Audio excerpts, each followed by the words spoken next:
and his truly superb daughter, Robin. So we want to get the program underway, and Alice Parker and I will both give a few introductory comments before we turn it over to the main event. Alice is walking away.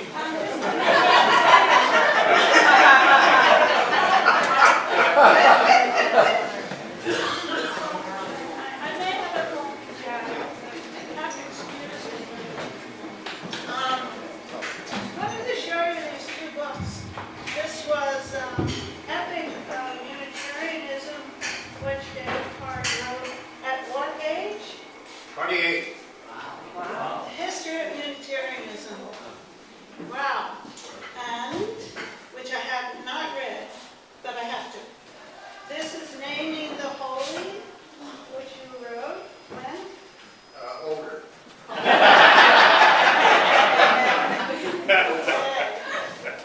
This I read some things. Anyway, I read notes, but I'm not going to read them. One of the reasons that Hal Krieger and I went to Unitarian Convention in 2014 in Rhode Island, because we wanted to interview David Parke. And we had an appointment.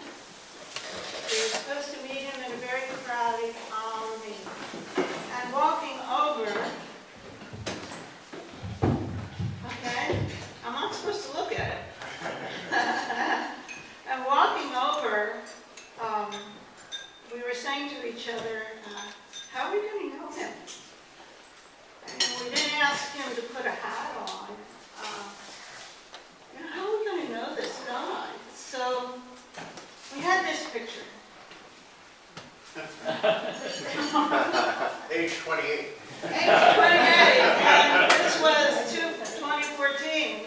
So going up the escalator, I saw this handsome, gray-haired man with chiseled features, with a big smile, and I said, that's our guy. And it was. And we sat down and had breakfast and had the most wonderful conversation. I was very impressed. He talked about his time here. He came in 1965 after 30 years. He was the first settled minister at this church after 30 years of having different speakers every Sunday. They were luminaries. Do you know that? Ecumenicals. Yeah. Not a settled minister, it just was, someone else were here. Yeah. Yes, you were here. They were luminaries, and I hear they gave the best speeches. And he had to come in and follow them. And also at that time, he didn't have the support staff that we have now. He didn't have administrative assistants. He didn't have all the people that we have that support the minister. He didn't have an assistant minister. He had everything on his shoulders. But the thing about David is that he had a wonderful moral compass that was pointed in the right directions. And these were difficult times, 65 to 71. We're in the middle of the Civil Rights era,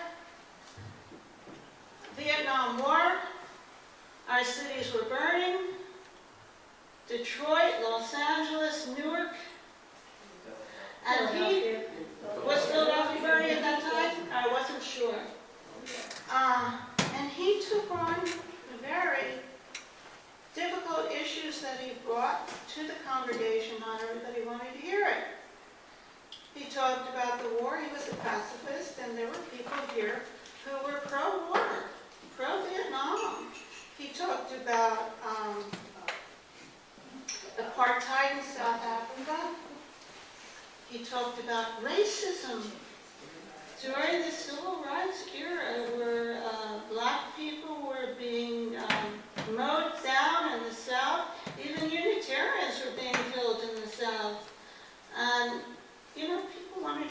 church and relax. They didn't want to hear this stuff. So he got a lot of grief, but he kept doing it. Now, also at that time, since the cities were burning, a group of black people wanted to form the Black Caucus. They wanted to get together by themselves to figure out how to help the black community so our cities don't burn. Am I correct? Am I correct? It's about black empowerment. Black empowerment. Within Unitarian Universalism. And David's going to speak about this after. Yeah. Okay. So you're just saying. Okay, so I don't have to say anything more. But this caused great anxiety in the church. People were very afraid. The white people said, well, we're Unitarians. We can't just have a black group. There has to be white people in there. And, things were changing. And there were people who did want change. So it was a very difficult time. But he kept at it. He kept saying what he thought was right. And we were very lucky. So after he left the church in '71, he became interim ministers in many churches. He published a liberal religious journal called Kairos. He became the editor and editor-in-chief of something we all see, Unitarian World, UU World. He was our guy. Now, personally, I think, and I don't want to tear up about this, but I think David planted the seeds at USG, and our liberal church is the flower and the seeds he planted. And I'm really happy to call him one of ours.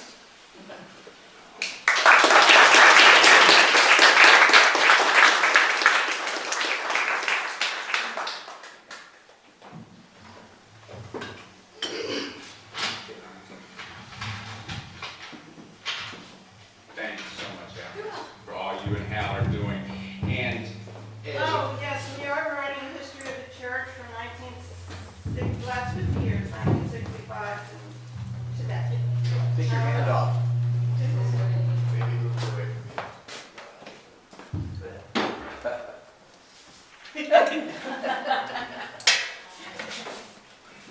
Hal Krieger couldn't be with us today. He's in Hawaii.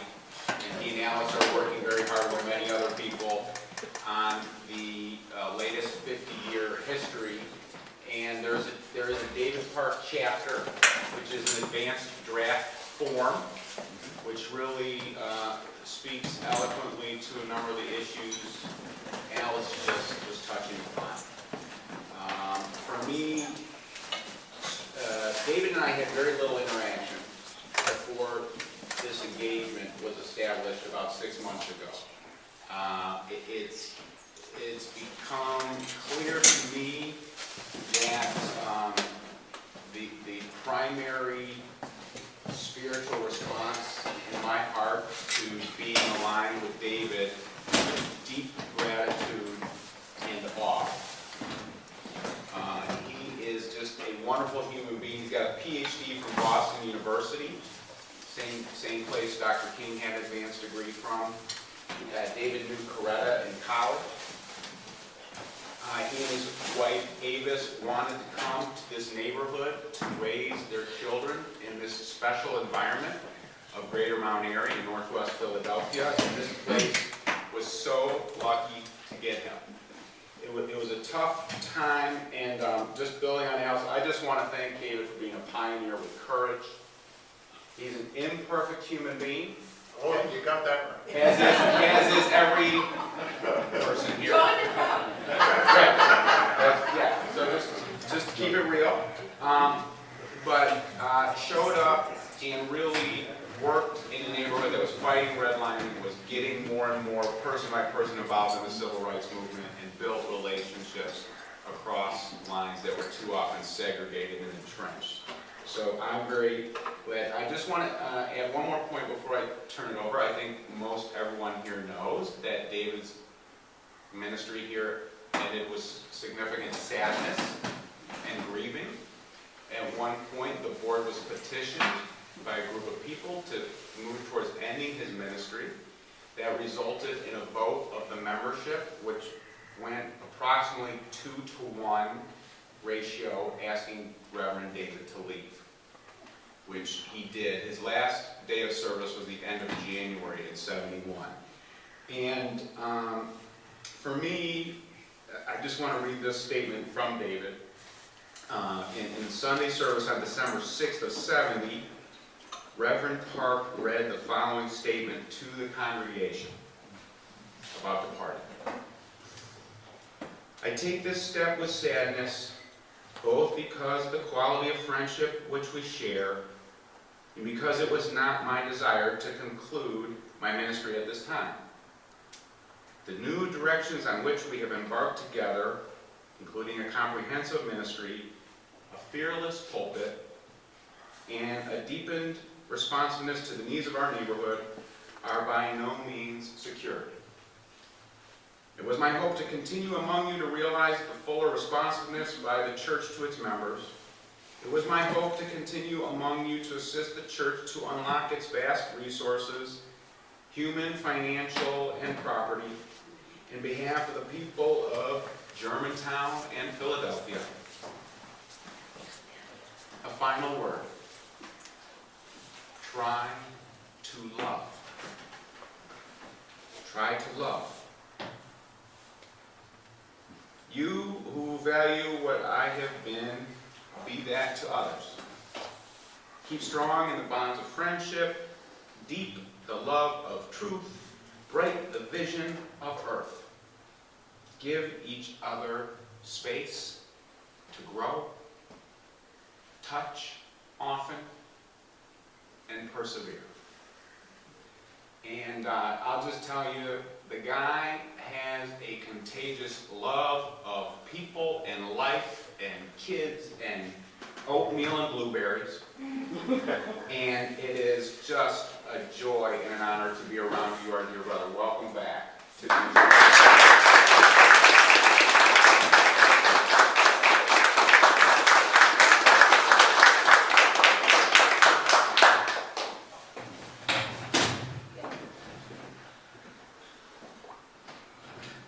Hello. 45 years. It is a joy and a source of great and deep excitement to return to the Unitarian Church, the Unitarian Society of Germantown today. Until Kent contacted me several months ago about creating this event. I had never aspired to returning to the church except an occasional weekday during Joe Henry's decades as our sexton and kind of placeholder here at Lincoln Drive. When Kent called, I knew that I had to accept, and the fruition of that planning process is our gathering today and tomorrow's church service, of course. I want to introduce my daughter, Robin, who was 8 years old when moved to Germantown in 1965. Rob, stand up and give us a wave.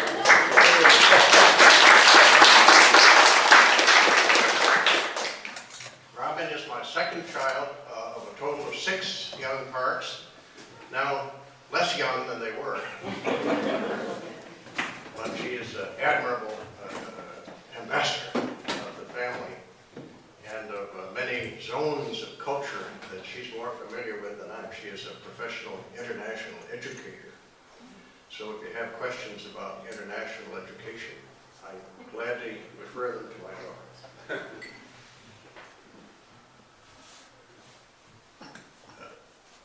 Acceptance of the invitation candidate for the ministry of the Unitarian Society of Germantown in 1964-65 was a tremendous step up for your friend David. I had enjoyed 5 years as minister of the Unitarian Church of Peterborough, New Hampshire, in southwestern New Hampshire, about 10 miles from Mountain Hancock, at a congregation of 120 persons. After 5 very happy years in Peterborough, which 2 of our children, including Robin, were born, one day I picked up the mail, and it was a letter from the Theological School of St. Lawrence University in upstate New York, which I knew was reconstituting its faculty after a period of disorganization in the school, including a savage fire that destroyed the school building. They were, as part of the rebuilding process, they were seeking a professor of church history and asked if I would be willing to discuss that position with them, even though at that time I did not have a PhD. And they were intending to have an all-doctoral faculty, as any graduate school would, of course, insist on. They made me an offer to come and start teaching in 1960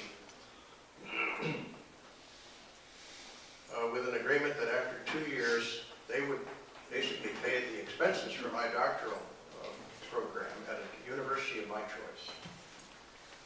Well, that was an opportunity that was impossible to turn down, so I accepted, left the Peterborough Church, moved to Canton, and did my doctoral work at Boston University.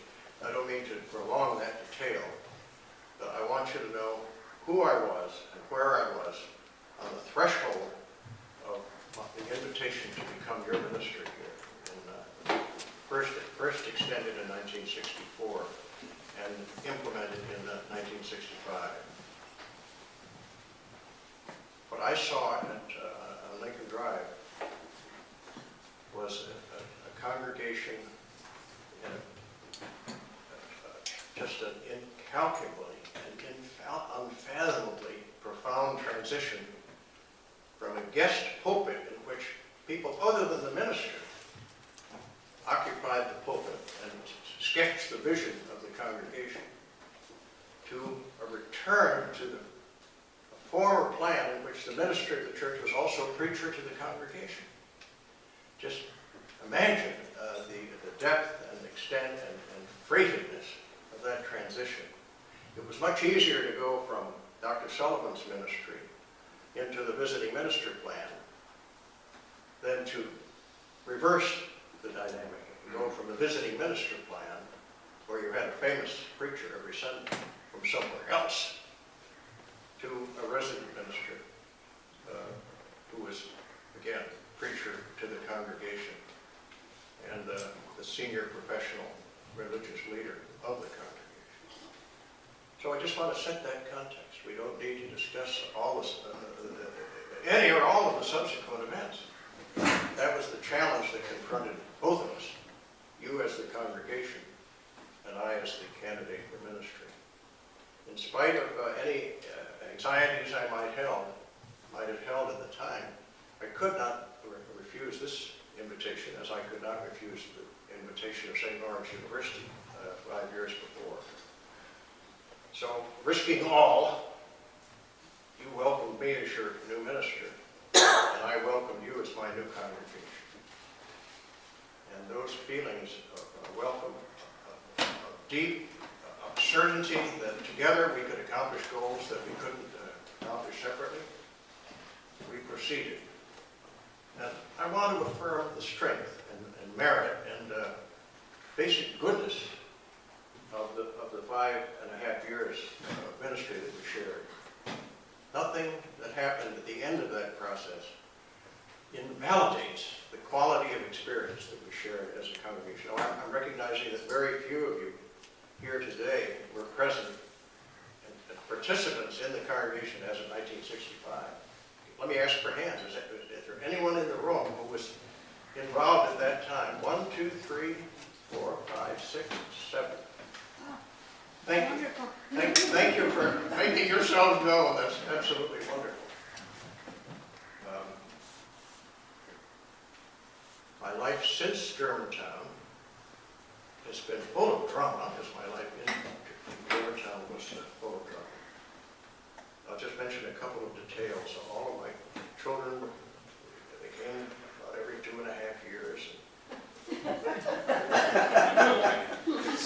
Just in brackets, Avis was a breastfeeder, so she would breastfeed the baby for a couple of years, and then she'd say, well, gain a little more of my freedom here.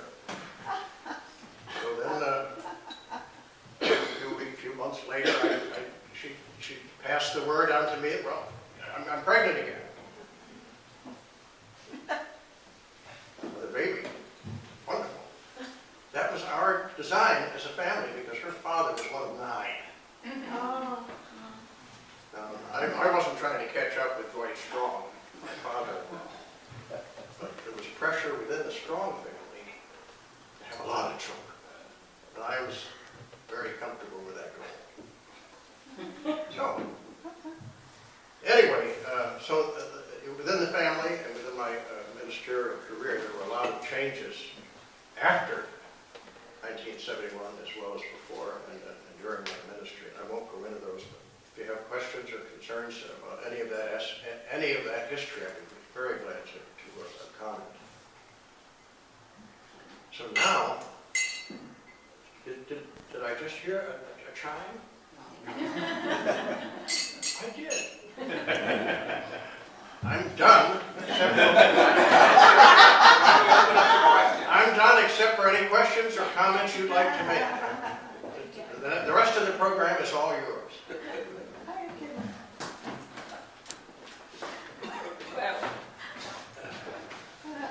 Well, there's David, but there was also Avis, his wife, Right. the mother of the children. Well, Avis and I were buddies, as Bob Brown and David were buddies. One evening, David came to our house on Monterey Avenue, and he brought the membership book. And he said, "Here, Bob, sign it." Bob said, "Okay." That's how Bob Brown became a member. He was going after membership. But anyway, Avis is responsible, because children were the same age. We formed, well, this is Avis' motivation. She formed this playgroup called Mopeds. MOP, Mothers Out Program, and EDS Little Ones. I think the mothers got together initially 2 days a week, then 3 days a week. There were always 2 mothers supervising, giving all the other mothers about 2 hours of freedom in the day. And of course, Avis had further plans. She initiated the Cooperative Nurses School at the Unitarian Church of Germantown that is still existing. She was the driving force, and it was tough giving birth. There was this group forming with the bylaws, and there were lots of fights going on. But anyway, the school was started, and there were 3 categories of income. You know, you could have 4 children in this category, 4 children in this category. So many blacks, so many whites, so many boys, so many girls. So the upper income level always filled up very quickly, and people couldn't get in. But then they had to go out and communicate and find the people who had the other income. That was the beginning of it. Anyway, Avis and I were really good buddies then, but we haven't been in touch.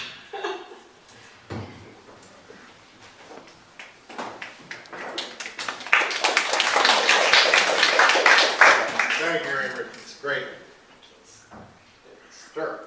How large was the congregation when you were here? Well, when the church approached me in 1964, the number of members at the first Unitarian site in Germantown recorded with the UUA was 600. Wow. So that's a multiple of 5 from the 120 that I had administered to in Peterborough. But as I mentioned to a group earlier, I won't burden you with the details. At the time I served in the late 60s, any couple that came to the church to be married, to have a child baptized, or to have a memorial service, was advised that if the immediate family involved would sign the membership book of the church, the fee would be waived. Well, think about that. There are various strategies for building the membership of the church. So, I don't know how many, I don't know what percentage of the 600 were nominal members, whose names were in the membership book because they got a cut rate on their wedding.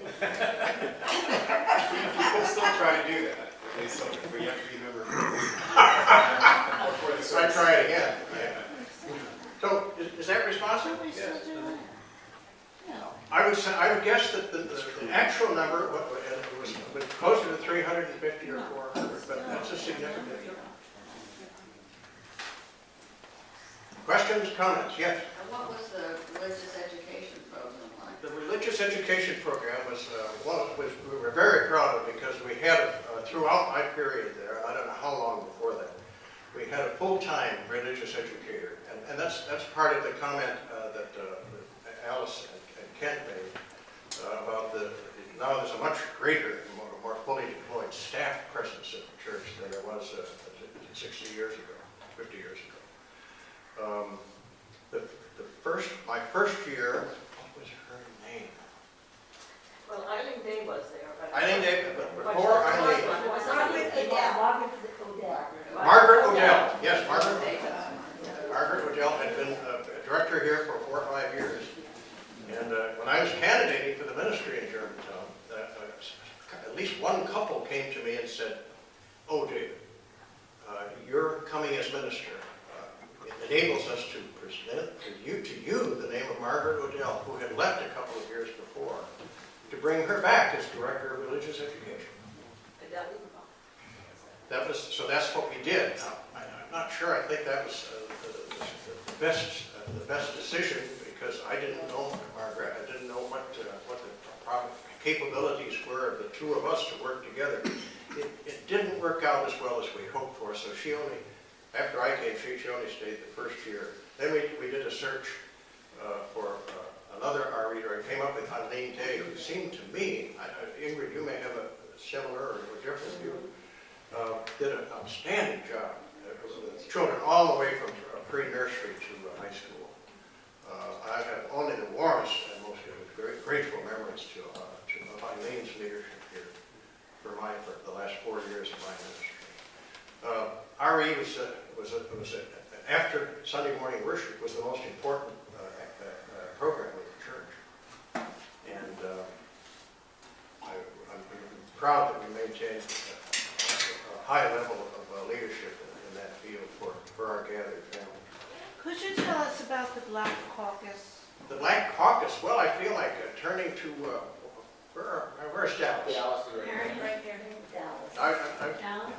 Dallas, you want to come up and tell us about the Black Caucus? I prefer not to. Oh. Okay, well, Dallas and his wife, with whom I had breakfast earlier today, sidle up to them and ask them about the Black Caucus, because this is a very important part of my ministry, and it's an equally important aspect of the history of this congregation in relation to the Black Revolution. I'll just say one sentence. The Black Caucus pioneered in one idea. The one idea is that in relation to the established strategy of creating racial justice through integration, the Black Caucus presented an alternate strategy, and that strategy consisted of the empowerment of black people by black people themselves in political action, in economic reforms, and in all the elements of culture in which black people and white people interact. Am I being understood? The old goal was integration. The problem with integration was that out of every group of 10 people, 9 of them would be white and 1 would be black. So what kind of empowerment is that? So the Black Caucus said that the true path to justice for black Americans is not necessarily integration. It is it is self-empowerment by blacks of blacks in all the realms, personal, interpersonal, economic, political, aesthetic, all across the board. And that's why the Black Caucus attracted African Americans and people of color from all over greater Philadelphia. And on Saturday night, once a month, the Black Caucus met in this very room, had dinner together, and planned their strategy as a subgroup within these various several congregations in Germantown and Restoration and First Unitarian downtown. A new group of Unitarian, great measure, new Unitarian Universalists, with there was some long-standing, of course, with a new agenda, namely black empowerment, centered in these three congregations. This all happened through the Black Unitarian Universalist Caucus that met in this room. So I tip the hat to those of you, there's several of you here today, who made that history happen. Because without you, this congregation would have been an overwhelmingly white congregation, like hundreds, or if not scores or hundreds of Unitarian Universalist churches across the country that had not yet found a way to establish real justice for all the races who constitute American society and the body of American citizens. So you were part of a historic revolution in that way with the Black Caucus at that time. Here, here. Here.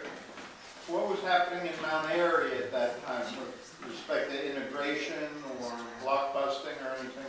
I'm not the best person to ask that question because I was so preoccupied with the life of the church that I pretend I was not active in the Mount Airy Neighbors. I don't think I ever went to a meeting of the Mount Airy Neighbors, but I knew that the Mount Airy Neighbors had been a pioneering presence in maintaining the positive and healthy energies of that group of basically a group of a number of blocks in this part of Philadelphia.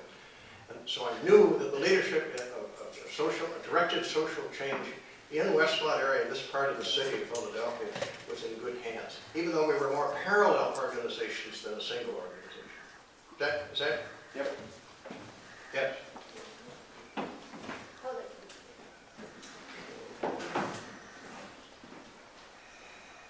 Barbara was a student at Temple University during my ministry, so I'm happy to introduce my favorite Philadelphia co-ed.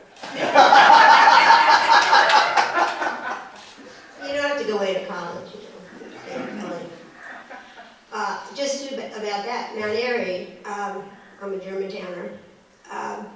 If you go to the Germantown Historical Society on Market Square in Germantown, you can listen to the oral histories of people involved with that, the West, the Mitchells, yeah, the Shermers, George Shermer and Bernice were a family that came here. George was recruited by Dilworth, I think, to be head of the Human Relations or one of those.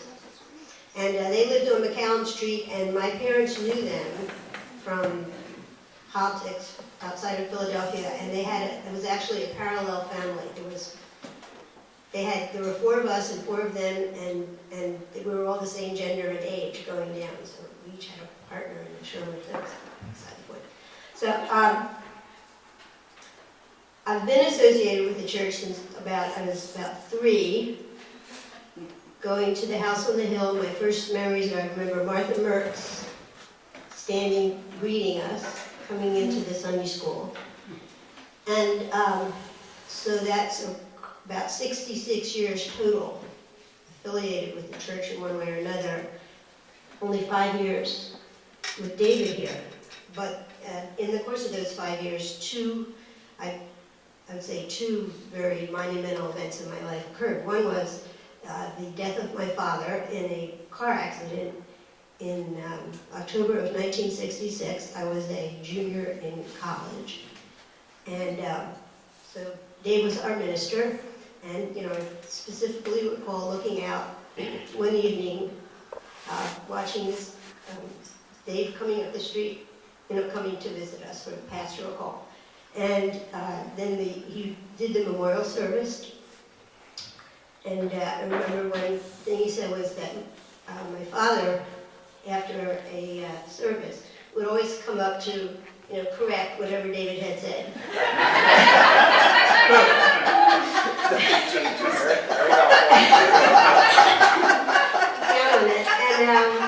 And then the way David phrased it, he said my father would give him a list of books as long as your arm. Read these and then you'll see.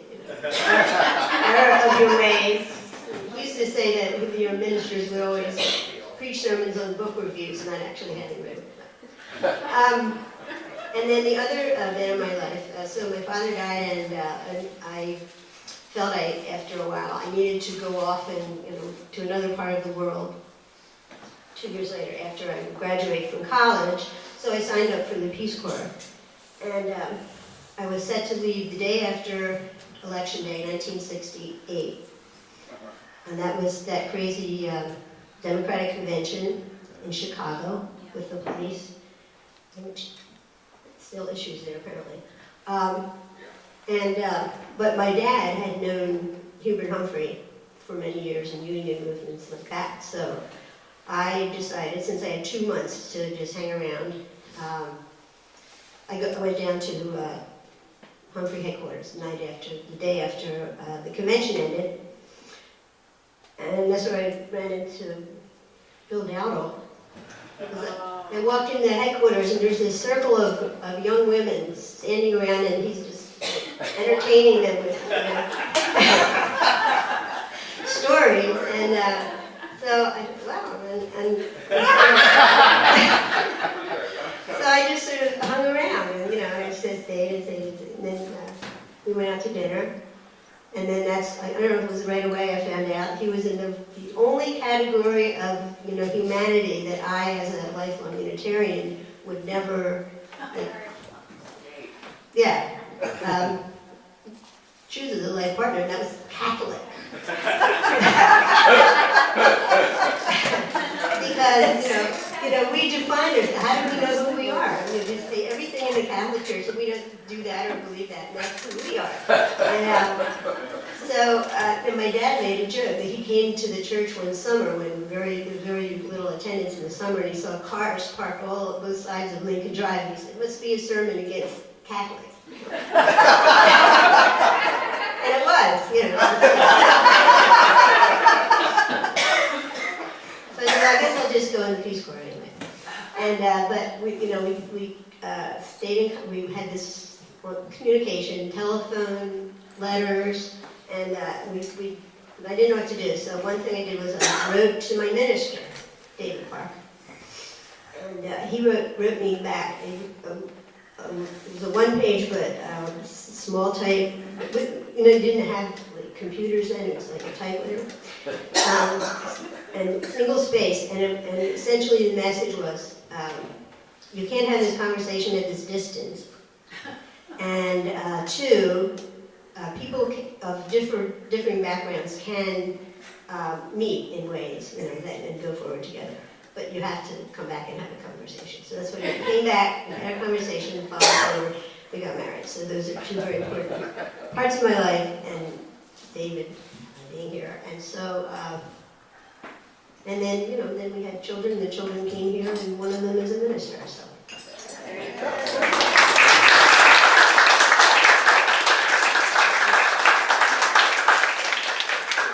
Ken, how are we doing on time? We're good. Let me watch. Yes, we're good. Can you comment on the day King was killed?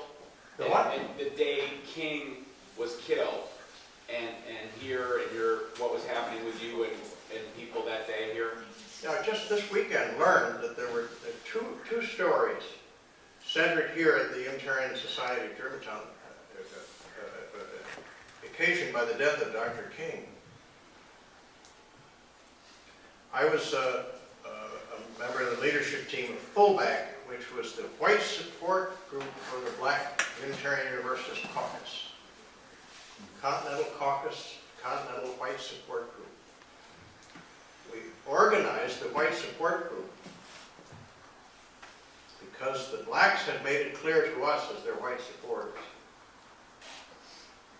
that the UUA was an overwhelmingly white organization. So if there was a vote on $1 million for black self-determination at the Cleveland General Assembly, if you just go into that cold turkey, there's no way the blacks, who constitute maybe 1% most of the population of the denomination, are going to get a majority vote. Just count the faces. So the blacks said to the whites, including David, you have to organize your supporters if we're going to have a chance at Cleveland. Now, this was in February. March, April, May, June. No, March, April, May. We had 3 months to organize in order to secure majority support for the $1 million proposal, which Marion mentioned at the very beginning of our meeting. We did it. The catbird seat was right here at the Unitarian Society of Germantown. During my ministry, we used the church office, the mimeograph machine, telephone, twisting arms, recruiting newcomers to the cause. Just people came out of the woodwork to work on this cause. And in the woodwork were a lot of white Americans, white Unitarian Universalists, who saw the vision of a united and unitary America, accomplished not through integration, which ill served the blacks, but through a process of black empowerment with full white support through political and religious, political, and economic institutions. So we're having a meeting fullback in this room. Suddenly, I don't know which door it was, probably that door right over there. Someone burst into the hall and said, "They killed him." And we said, "What are you talking about?" And she said, "They killed Dr. King." Well, King is this paramount leader of the Black Revolution in the United States in 1968. He has no rivals. Suddenly, our chief, as well as the blacks' chief, is removed from the scene by an assassin's bullet. The other such event that I just learned about this weekend was that the Black Caucus was meeting, I don't know, in Philadelphia? In Philadelphia, my home. At your home, Mary. We were meeting in the basement of my home, and Haywood Henry, who was the executive director for the Black Unitarian Caucus, Right. had come to our meeting. And he came to the meeting with the announcement that Dr. King had been killed. So, 2 meetings, 2 shocking reports of an assassination. Well, the effect was, of course, for all of us involved in this cause, blacks meeting together, and whites meeting together as whites, to redouble our efforts to win the vote at Cleveland on the 26th of May in 1968. And we succeeded. We got a 71% favorable vote from a predominantly white electorate in the Unitarian Universalist Association at Cleveland in 1968. I rest my case. It all began here. That's amazing. Who asked this question? Kent. Ken. Is that responsive, Ken? Others. I know we're running out of time here, but I want to touch all the bases if we can. Alice. Could you talk about the attitudes towards the Vietnamese War? The Vietnamese War while you were here? There's an immense literature on it. I'm going to say one sentence else. All right. An immense literature on the Vietnamese War. It's part of modern American history, my thought on that is that what appeared to be a conflict between French colonial presence in Southeast Asia and the native population was really something completely different. It was an effort by the Vietnamese people themselves, granted North and South, to take control of their own national destiny, which involved the removal of the French colonial presence from Southeast Asia. Yeah, there's the equation. But well, I think the question was, how did the congregation feel about it? Yeah, well, that's what I'm getting at.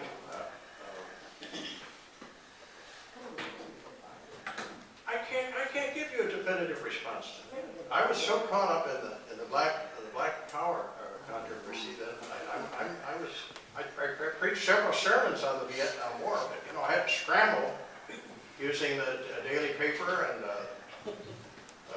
magazine articles and radio reports. I didn't receive the congressional record. I didn't have any special information. Yeah, Barbara, come on back up.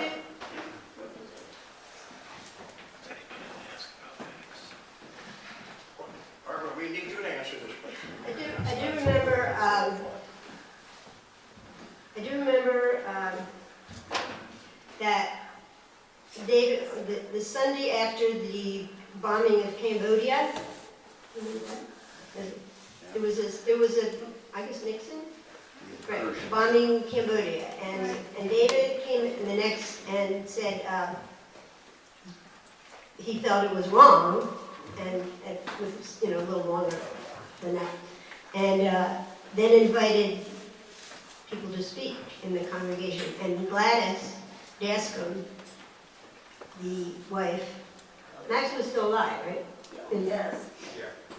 Got up and said, "You are a traitor," to David. He said what? She said, Gladys got up and called you a traitor. In the church service? After when you invited people Oh, to in speak. the active discussion. Yes, Gladys said to David Parke, "You are a traitor." yes. Well, my reputation was made. And, well, it was sort of interesting because my dad was, as a lifelong, very hardworking anti-communist socialist,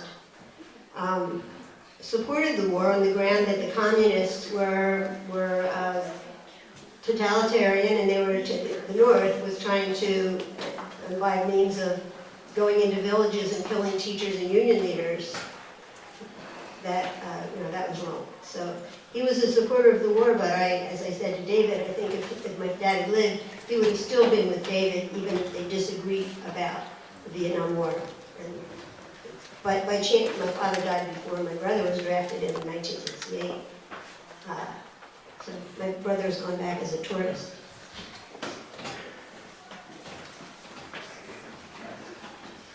Time is, you want to take one more Yeah, question? then I'll- Yes. This is kind of tangent or connected. I'm just wondering, Joe Clark was a member of the church, Yeah. Senator and Mayor Joe Clark. He also was part of the Fulbright committee that held the hearings. Was he involved at all in discussions in the church, or his presence, or was he just Joe tangent? Clark was first elected in '56, and I came in '65, so he was Senator Clark, an active member of the church for 9 years before my arrival. Now, I don't know what happened between Joe and the church at that time, except that he was a loyal, devoted, generous member of the congregation who was serving in the United States Senate. So I can't give you any information prior to '65. Joe, I believe I'm right, was a member of the Senate Foreign Relations Committee, so he representing the senior elected leadership of the American people through the United States government, was making the basic decisions about American strategy, political and military strategy, at that time during those years. Joe and I became friends because we liked each other. And I never met his first wife, but his second wife, Iris, Duncan Howlett and I officiated at their wedding at All Souls Church in Washington. Joe and I became, I would say, very good friends, at least on my terms. And but Joe was basically a modest, I wouldn't say a humble, but a modest man. And when he was here on Sunday morning, he was one member of the congregation of Unitarian Society of Germantown, among many other members. Anyone could approach him on any issue, but we respected him so much that we only approached him, I'm sure I speak for the whole congregation, only on issues that we knew were essential to him.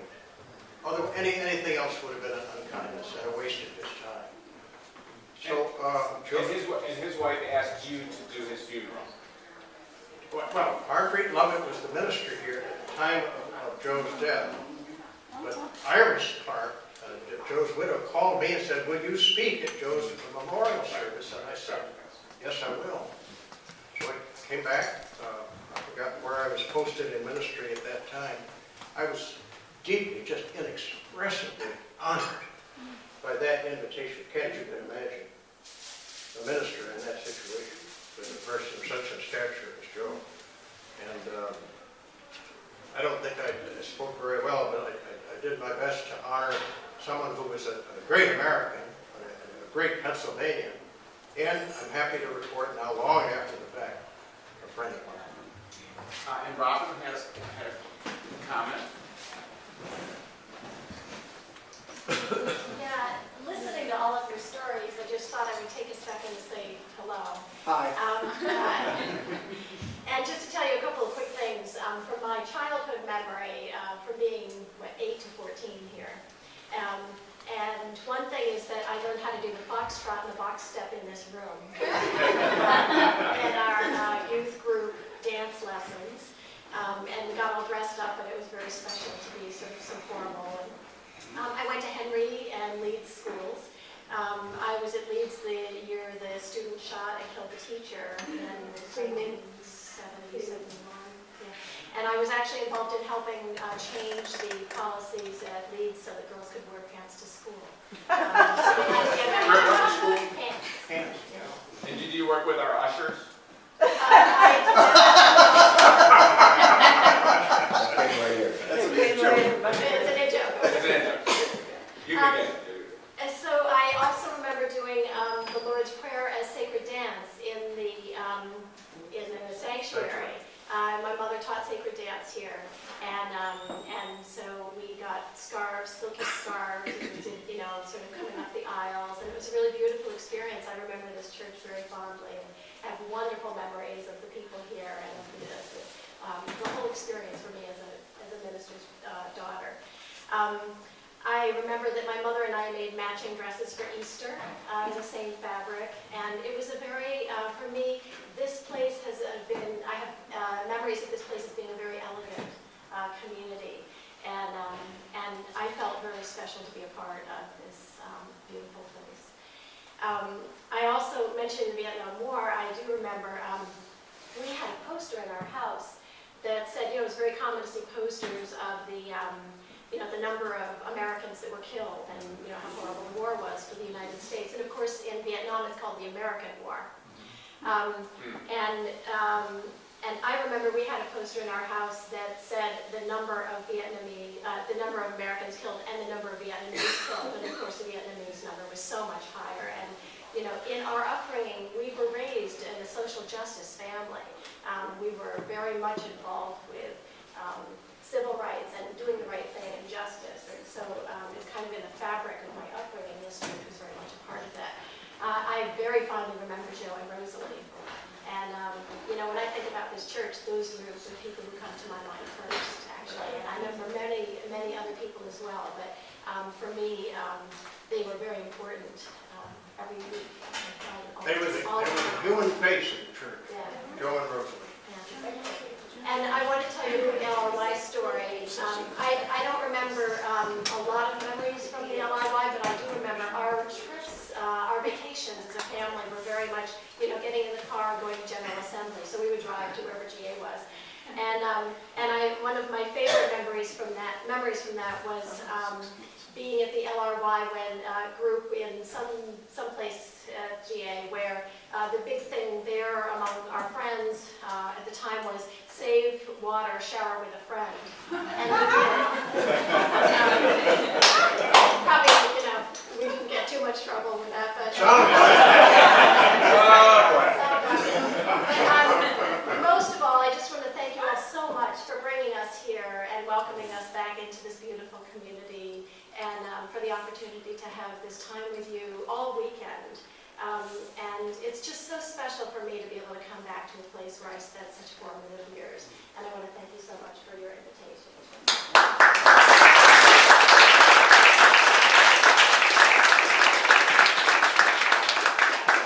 Can I say one? So I have a well, I want to do a final one. So Unitarian Universalist ministers are a family. And the movement is a family too, but Daniel, David, and I, and Mara, and others, that's how I feel about it. And so I want to tell a quick thing. David had a big honor. One of the highlights of a career is every year at General Assembly, Daniel gets a phone call.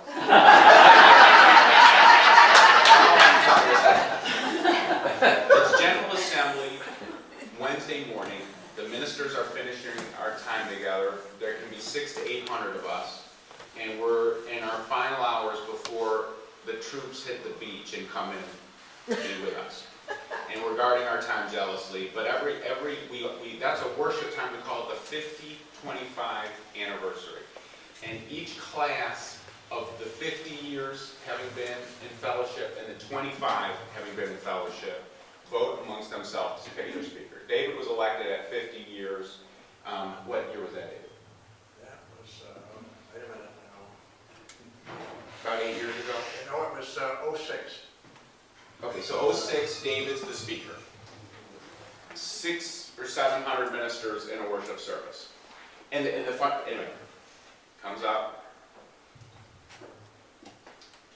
As I was preparing my remarks for this, I was reminded by a friend of a time when I was serving a congregation located on a prominent drive.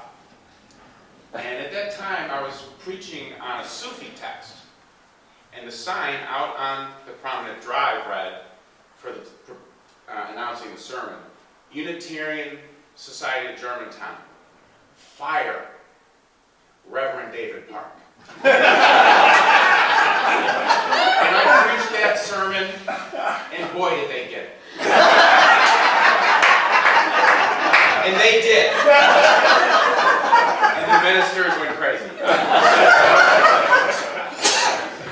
So, my closing thing, this is not ending on a downer, it's ending on a, David, you left here being fired. And the reason why I bring it up at this point is I am just so inspired by the love and grace that you are bringing back to this interaction, and is Robin as well. And for me, trying to soak up everything I can get from you as a mentor and older brother, it seems like it's representative of how you operate in life in general on a daily basis. So I was wondering if you would want to comment on that. Watch me now.